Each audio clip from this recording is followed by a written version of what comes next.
The Swan, originally published in 1999, has been translated into many languages, and the novel's soaring beauty has not been lost on readers around the world. Written by the Icelandic writer Gudberga Bergsona and staged in Iceland, this country where Europe ends, the Czech and French novelist Milan Kundera, he advised readers not to read it as an Icelandic novel, as an exotic oddity, in his words. For him, Gudberga Bergsona is a great European writer, an interpretation later echoed by the Irish writer Colm Tóibín, who has written on the Swan in the context of works of world literature, including poems by Elizabeth Bishop and short stories by James Joyce. As a testament to the novel's universal appeal, Ása Helga Hjörleifsdóttir adaptation of the novel for the silver screen, the film that was released in 2016 under the same title, simply The Swan, has also traveled far and wide and received awards in cities like Cairo and Kolkata. The novelist, poet, short story writer, essayist and critic Gudberga Bergsona was born at the farm Ísólfskáli in 1932, close to the town of Grindavík on the Reykjanes Peninsula in the southwest part of Iceland. In 1955, after receiving a teaching diploma in Iceland, he moved to Spain, where he studied literature and art history and completed the degree in those subjects at the University of Barcelona. Widely translated, Gudberga was also a much respected translator and enriched Icelandic culture with works of world literature, including Cervantes' Don Quixote and Gabriel Garcia Marquez's 100 Years of Solitude. Gudberga passed away in 2023. During his lifetime, he received many awards, including the Icelandic Literature Prize in 1999 for The Swan, and the Swedish Academy Nordic Prize in 2004.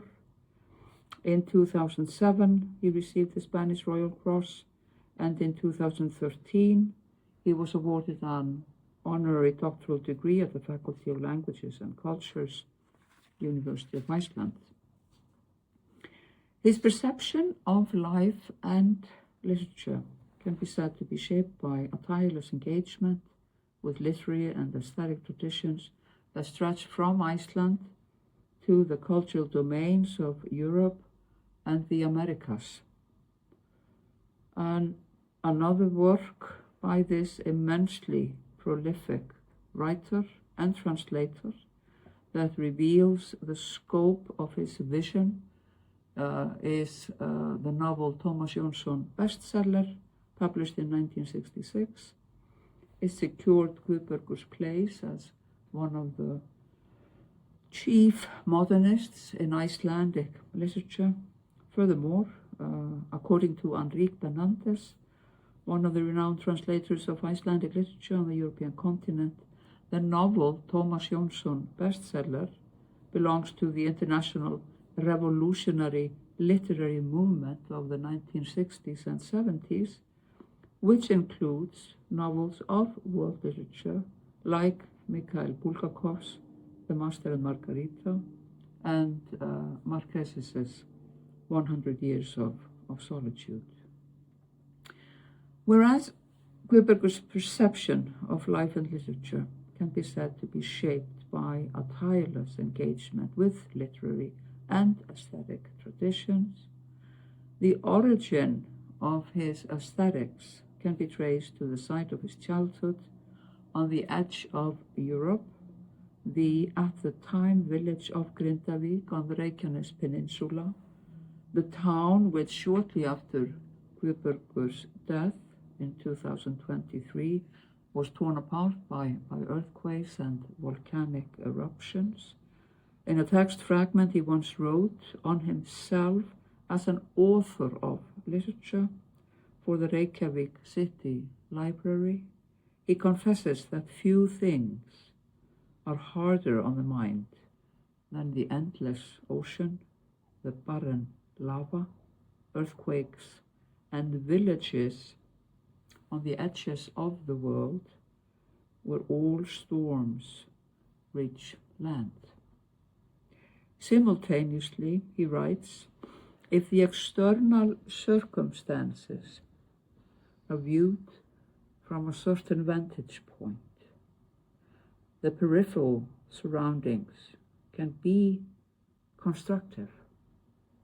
In his mind, this perspective could explain why his works of literature are not an experiment in invoking sympathy, which has, at least in Iceland, on and off, confused some of his readers. His experiment is rather, in his own words, to invoke reflection, wonder, rebellion against circumstances, and the question, how does a human being endure in her life and in the lives of others the complex trial set by nature?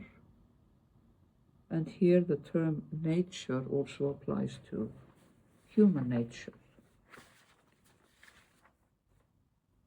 The transcendent creative power of this perspective resonates in Gudberga's novel, The Swan, the novel that is now available in Dens Dimiņš's Latvian translation.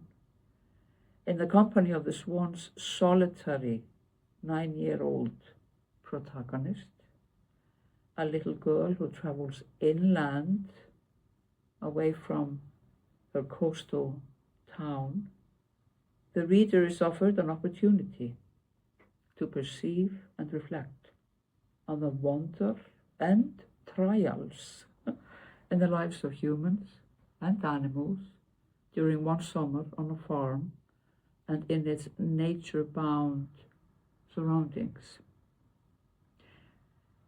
Enhanced by the swan, one of the richer symbols in the history of art, and the equally present legacy of folklore, this novel's natural habitat is the region of world literature, and I envy those who read it for the first time.